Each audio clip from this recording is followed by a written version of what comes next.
Hello again everybody, I'm Jimmy the Saint, and welcome back to another 7 Days to Die video. This is a Alpha 15 preview. Yesterday's video we talked about the POIs, or points of interest, in Alpha 15, the new ones. Today we're going to talk a little bit about some of the new features. The first thing we're going to discuss is the new trader stations, and well, specifically the vending machines. So these new vending machines are going to be inside all the trading stations, and you can rent them. And a player can rent these vending machines and add items to it to sell, and then other players can come by and purchase these items, and they should be safe, impervious to being destroyed by zombies or other players because they're inside the trading settlements, and the trading settlements are supposed to be completely impervious to damage, so anything inside it would be as well. I haven't seen those yet. That'll be interesting to check out when they finally come out. I think, like I said yesterday's video, the experimental version of Alpha 15 is out, but it's pretty unstable, and every time they patch it, you have to restart the game. So I haven't started a playthrough series of it yet, kind of waiting for them to finish that experimental version and get onto an actual stable build before we do that. Let's jump to the next thing we want to talk about next is the, after the vending machines, is the new farming and things like that. Let's check that out. Okay, so next up we've got the new farming improvements, and they've added several new crops we can grow.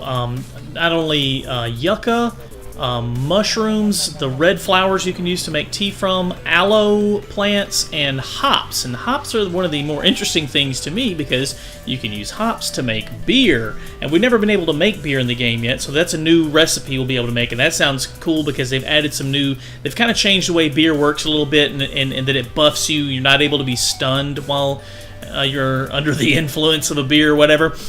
But they've also added fertilizer to the game. So you can fertilize a crop plot, and when a plant grows in, you will gain more from picking it. You'll pick it, and basically, instead of getting, I think, 2 crops, it will yield 2 items. It'll yield 5 instead after it's been fertilized. So that's an interesting new feature. We'll be sure to check that out, the farming, when it comes out. Which leads us to some of the new zombies. And I'm not sure how many of these are actually made it into Alpha 15 yet, but the developer spends a lot of time on his channel. I'll post a link down to it in the description. But the lead developer, Joel, has spent a lot of time showcasing some of the new zombies and some of the new features of the new zombies they've been working on, and how the zombies can basically wear anything that the player can wear now. So there should be a lot more variation in the zombies, which is something the game really needed. But he spends a lot more time. I'm just going to flip through a few of them here. If you guys want to check out and see some of the other ones he's posted, or he goes into a lot more detail on it on his channel, I'll post a link down in the description. You can see some of his. We'll just flip through some of them here real quick here and let you guys take a quick peek at them.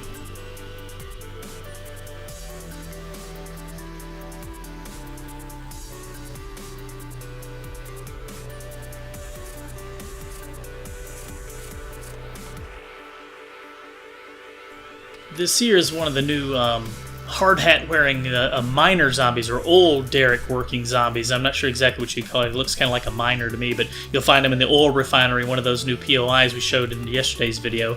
And then, so they're going to be dropping new gear too. They should be dropping, gear related to what they're doing. Like the football players should drop football helmets. The miner zombies should drop the mining helmets. And there are new. This one right here is the new soldier zombie that should be dropping some like body armor, some Kevlar, some better gear, stuff like that. These are supposed to be kind of a rare zombie. I think it would be interesting to see them out in the game and try and take these guys down and get some good loot. So next up, the developers have added in some new signs, the ability to add in your own text to signs out in the world. You can place them on most any building, and then you can edit the sign and pretty much type in most any text you want. So you could like name a building or leave a message for another player, or just say, hey, this is my base, or Jimmy was here, or whatever you want to put. So these are pretty cool. I'm going to definitely have to check out the signs. I never really even got to check out the signs in Alpha 14. I piddled around and never made them. They were a different type, but these are completely editable signs, so these should be really neat. We'll have to check these out. So next up on the old list of patch notes here is they've added a new inventory sorting system where you can quickly sort all the different various items in your inventory, and they'll sort them based on like weapons will all be sorted first, and as you can see here, so it sorts all the weapons and things like that, and then it'll put them in order, and then it'll put in all your clothing items and things like that in order, and then it'll put in crafting items and miscellaneous items and things like that. And it's a quick way to sort your inventory. I'm always very particular about my inventory because I like to be able to find something quickly, because if you need something quick, you need to open up your inventory and get to it, so this should help a lot with that. It should be pretty neat. Alright, next up, the developers have added some new items that we can craft inside the game.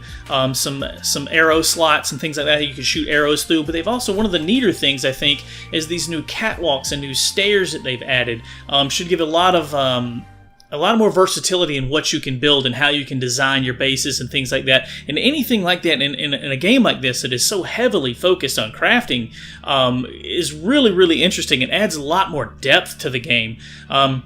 But there are new railings to these that are dynamic, and there's new catwalks, and there's drawbridges. Lots of new things we can create and design our bases with, so that'll be really awesome. This leads us to the next feature here, all the things you can design with them, so let's check those out.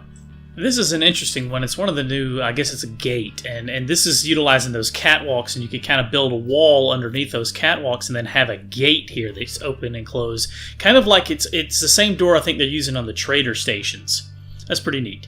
The second one here is this is the drawbridge, the new drawbridge they've designed, and it's supposed to be able to go up and down. I'm not sure if that is in Alpha 15 yet, but they were showing it off beforehand, and they even showed it working, like it would go up and down. They built it on an actual, over some land or whatever, and had it operate where it would go up and down. They showed it in this video as well here. See, you can see it'll go up and down. It'd be really neat to see it in the game.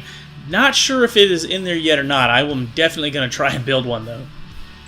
And that takes us to one of the more interesting new things, is the ability to attach items to trees. This is like those catwalks we were looking at earlier in those wooden pallet style frames, and you can attach them to trees, and it's got some really interesting ideas that you can build bases in trees and things like that. It's going to take us to the last point of this video, guys, is the new, let's go skip ahead here. Takes us to the new feature of the distant terrain. And if you watch here, the developer shows off in this video, in a couple of videos here, I'm just going to cut through some clips really quick, but how you can see off in huge distances now. And they've added this feature to the game, and you can see much further than you could before, which makes for some really interesting views now. And they've added in these mountains, and I'll show them in just a minute too. Off in the distance you can see all these mountains. So they've added that, and then with the addition of this view distance that they've added in, where you can see, I think they're saying about 2 kilometers distance you can see from any given point. It creates these stunning landscapes in the game now. They look just beautiful now. The game has this one right here I love. I love this view of this lake from up on top of this mountain. It's amazing views now.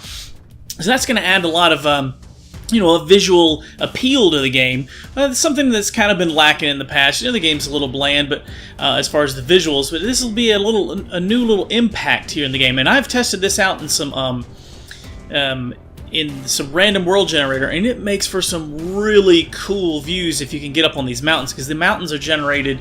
This is a Navezgane map right here, and that should be like the edge of the map, but they're also randomly generated in the random world generator, and you can just have these huge mountains. You get up on top of them and have just these amazing views looking all around the landscape. That's going to wrap up this video, guys. If you haven't already, please subscribe to the channel. Hit the thumbs up button if you like this video. Post me any comments or questions down below. I am going to be starting to play Alpha 15 as soon as they get a stable version and get out of the experimental version. And I am going to be starting a multiplayer server here in the next couple of weeks. It's tentative based on how quickly they can get the experimental version done and get a final Alpha 15 build out to us all. But as always, guys, I post a new video every day. We'll see you on the next one. Thank you so much for watching.